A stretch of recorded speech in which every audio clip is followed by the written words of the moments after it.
Deep in the Canadian wilderness, there's a little-known city that's one of the world's most underrated travel destinations. It's a city that has great weather, beaches, wineries, and some of the most beautiful scenery in the entire world. But before I can reveal this location, I gotta show you how to get there. We begin our tour in Vancouver, one of Canada's most known and popular cities. Vancouver has recently been named the third most livable city in the world, after Melbourne and Vienna. This is based on 30 factors related to safety, healthcare, educational resources, infrastructure, and the environment.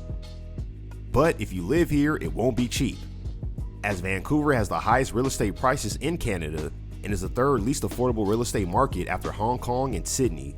But with its diverse population, majestic mountains, sparkling ocean fronts, rainforests, and incredible foliage, Vancouver is one of the most beautiful cities on Earth. However, there is another destination in the province of British Columbia that is vastly underrated. If you drive 260 miles east, you'll go through lush pine forest, in between snow-capped mountains, and overall just some of the most epic scenery a guy from Los Angeles has ever seen.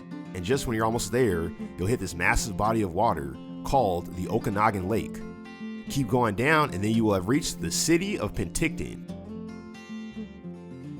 The name Penticton is derived from the indigenous Okanagan language, and it roughly translates to a place to stay forever.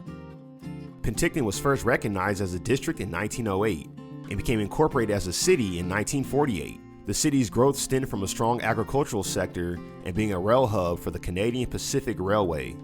A quick look at the SS Sycamus. Between 1914 and 1937, this steamship, known as the Queen of the Lake, made 14 scheduled stops between the towns of the Okanagan Lake.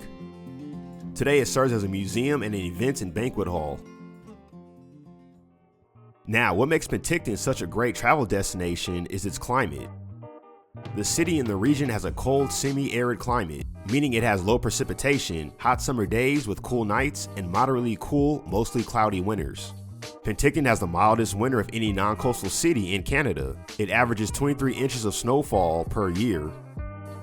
With 13.6 inches of annual precipitation, Penticton is the fourth driest city in Canada, and it sees approximately 304 days with sunshine each year. This climate makes Penticton known for growing some of the most fresh fruits and vegetables in Canada, but more importantly, depending on who you ask, some great cash crops as well. Penticton in the Okanagan Valley as a whole is known as Napa Valley North.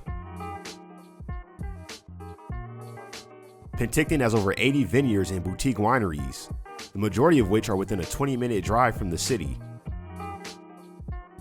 There are more than 60 varieties of grapes grown in the Okanagan Valley, including Merlot, Cabernet Sauvignon, Pinot Noir, Pinot Gris, and Chardonnay. There are approximately 8,600 acres of vineyards planted in the Okanagan Valley.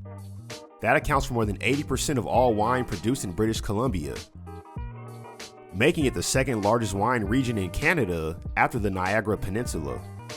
In addition to the wineries, there are 8 craft breweries, 2 cideries, and 3 distilleries, all within walking distance of the downtown core.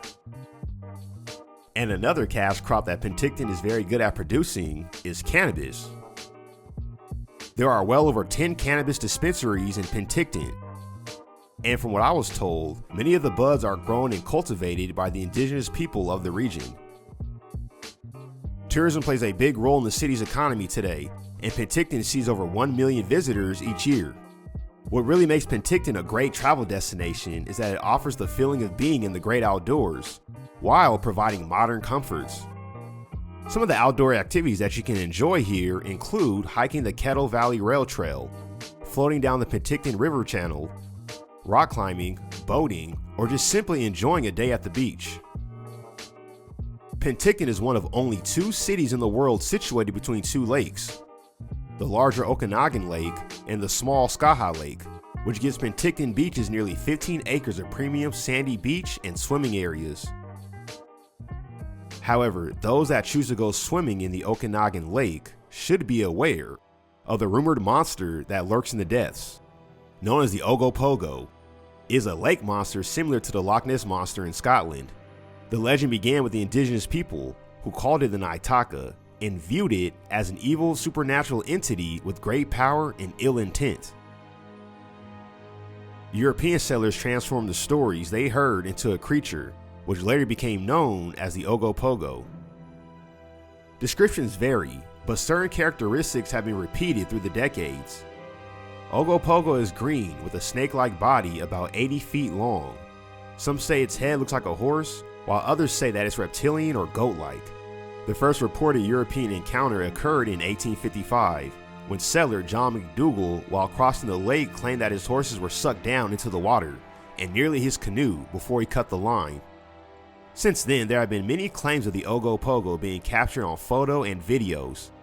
However, the pictures and videos have always been inconclusive.